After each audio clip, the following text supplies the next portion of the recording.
Bienvenue à Malon. Dans ce village situé à 10 km de la commune rurale de Wolokonto, dans la région des Cascades, des richesses culturelles totalement encore inexploitées font la fierté du peuple turca, une ethnie de la région. Parmi ces trésors culturels, la grotte de Malon. Avec la permission du chef du village, nous sommes autorisés à entrer dans cette grotte avec une caméra. À 5 km du village, c'est au-dessus de cette falaise que se trouve la grotte de Malon. À cette altitude, le paysage est insaisissable. Ce baobab sacré est l'un des repères de cette grotte. À l'intérieur, nos guides nous apprennent la présence de deux locataires mythiques, les chauves-souris et les pitons, qui sont selon eux inoffensifs. Pour cette visite, seuls les chauves-souris vont nous accueillir.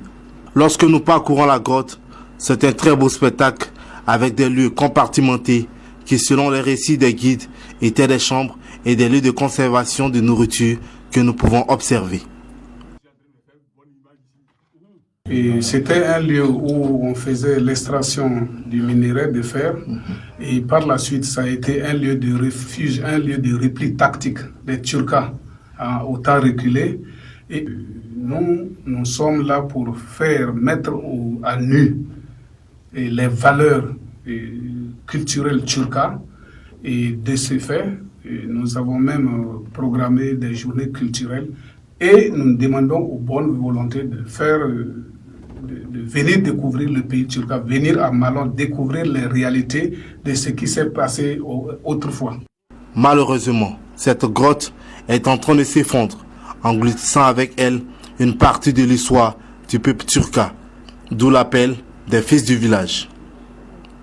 En tout cas, vu que le site est en train de s'effondrer, si on pouvait avoir des aides pour réaménager encore plus.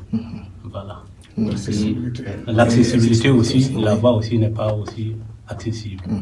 Maintenant, vous regardez aussi, on a des arts cassés. Donc, ce que nous souhaitons, peut-être si les archéologues pouvaient nous aider à pouvoir déterminer l'âge de cette grotte, ça va être vraiment intéressant. Parce qu'à partir des arts cassés, à partir aussi des éléments ici, on peut arriver à déterminer l'âge.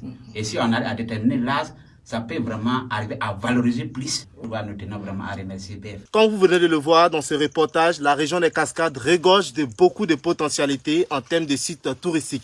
Il est donc important que tous les fils et filles de la région, au-delà du Burkina Faso et même de la diaspora, se mobilisent pour sauver ces vestiges riches du Burkina Faso.